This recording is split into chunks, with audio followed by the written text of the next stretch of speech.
السلام علیکم ورحمۃ اللہ وبرکاتہ، میری پیاری سی یوٹیوب فیملی، کیسے ہیں آپ سب؟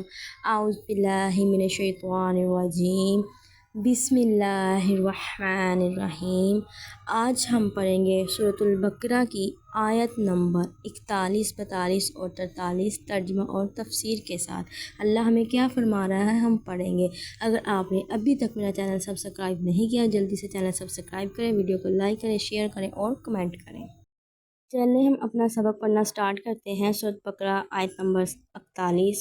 وَآمِنُوا، اور تم ایمان لاؤ، بِمَا، اس پر جو انزلتُ، میں نے نازل کیا، مصدقاً، تصدیق کرنے والا ہے، لما، اس کی جو معکم، تمہارے پاس ہے، ولا، اور نہ تکونوا، تم ہونا، اولا، پہلے، کافر بھی، اس سے، ولا، اور نہ تشتروا، تم بیچو بھی، آیاتی، میری آیات کو، ثمناً قلیلاً، تھوڑی قیمت میں، وَإِيَّايَ، اور صرف مجھ سے ہی، فَاتَّقُونَ، پس تم ڈرتے رہو۔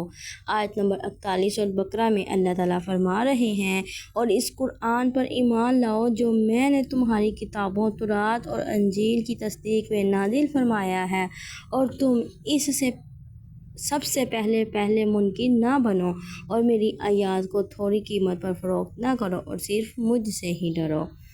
سورۃ بقرہ آیت نمبر 41 کی تفسیر۔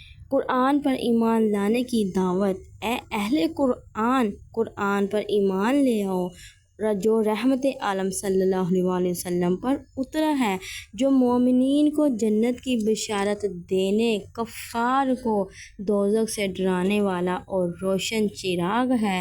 قرآن عظیم کے انکار کی ابتدا تم سے نہیں ہونی چاہیے، اس لیے کہ تمہارے پاس قرآن کی سچائی کا وہ علم ہے جو غیروں کے پاس نہیں۔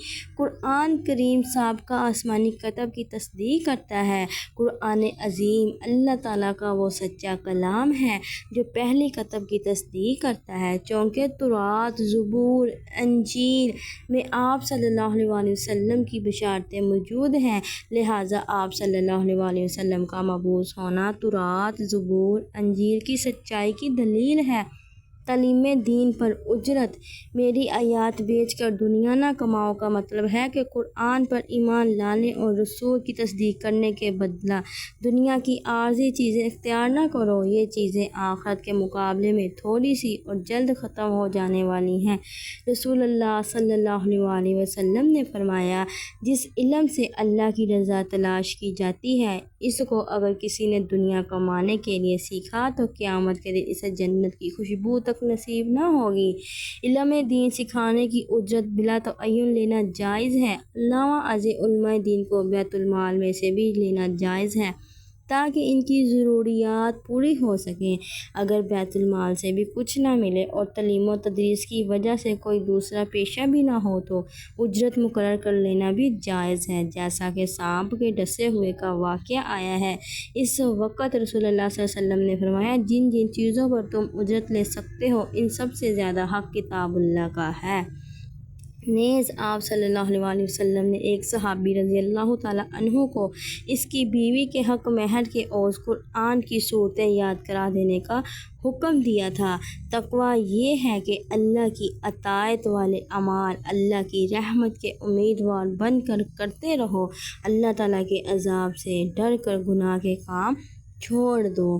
اللہ تعالیٰ نے فرمایا کہ ہم سب پہ جو قرآن میں لکھا ہوا ہے، قرآن کی جو آیات ہیں، اسے پڑھ کے، سن کے فوراً اس پہ ایمان لانا ہمارا فرض ہے، پھر ہی ہم مومن ہو سکتے ہیں۔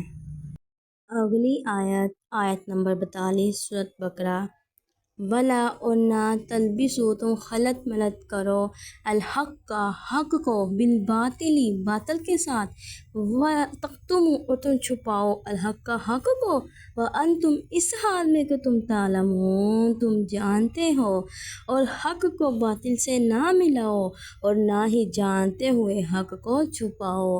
اس آیت میں یہود کو سمجھایا جا رہا ہے کہ جان بوجھ کر حق چھپا کر رسول اللہ صلی اللہ علیہ وسلم کی مخالفت نہ کرو، بلکہ حق کو قبول کر لو، اسی میں بھلائی ہے۔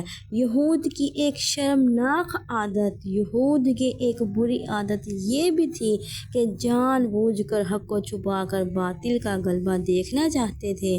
اللہ رب العزت نے انہیں اس بری عادت سے روک دیا اور حکم دیا کہ حق کی خوب نشر و اشاعت کرو، حق و باطل میں آمیزش نہ کرو، اللہ تعالیٰ کے بندوں کی خیر خواہی کرو اور یہودیت اور عیسائیت کو اسلام سے نہ ملاؤ۔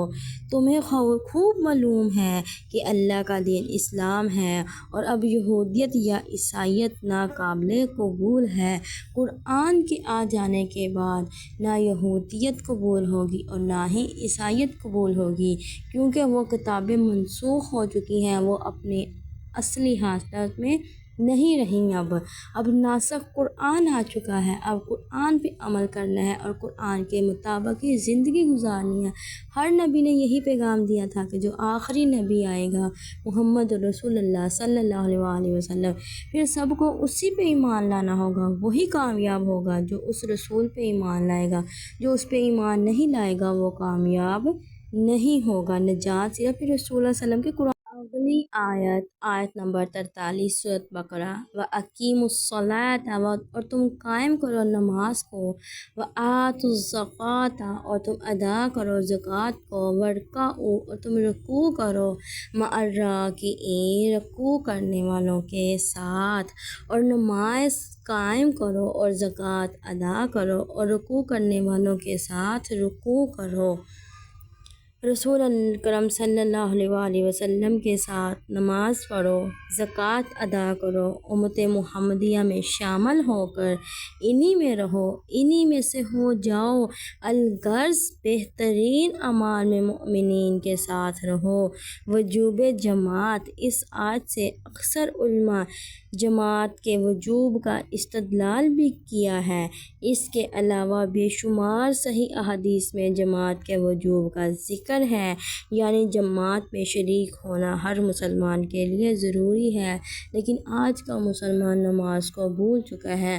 ہم نے نماز کو پس پشت ڈالا تو اللہ نے بھی ہمیں دنیا میں ذلیل کر کے رکھ دیا۔ ہماری آج کا دور دیکھیں، دنیا کی مہنگائی دیکھیں اور اپنے حالات دیکھیں، یہ صرف اللہ کے قرآن سے، نماز سے دوری کے اسباب ہیں۔ اللہ ہمیں 5 وقت کا نمازی بنائے اور اللہ نے جو حکم دیے اللہ ہمیں اس پہ عمل کی توفیق عطا فرمائے۔ جو کچھ پڑھا ہے اللہ ہمیں اسے پڑھ کر اس پہ عمل کرنے کی توفیق عطا فرمائے۔ اللہ ہمیں جنت میں اعلیٰ مقام عطا فرمائے۔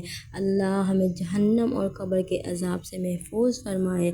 آمین ثم آمین۔ اللہ آپ کے دل کی ہر خواہش پوری فرمائے۔ آمین۔ میرے چینل کو جلدی سے سبسکرائب کر دیں، ویڈیو کو لائک کریں، شیئر کریں اور ایک اچھا سا کمنٹ باکس میں کمنٹ دیں۔ السلام علیکم ورحمۃ اللہ وبرکاتہ۔ Thanks for watching.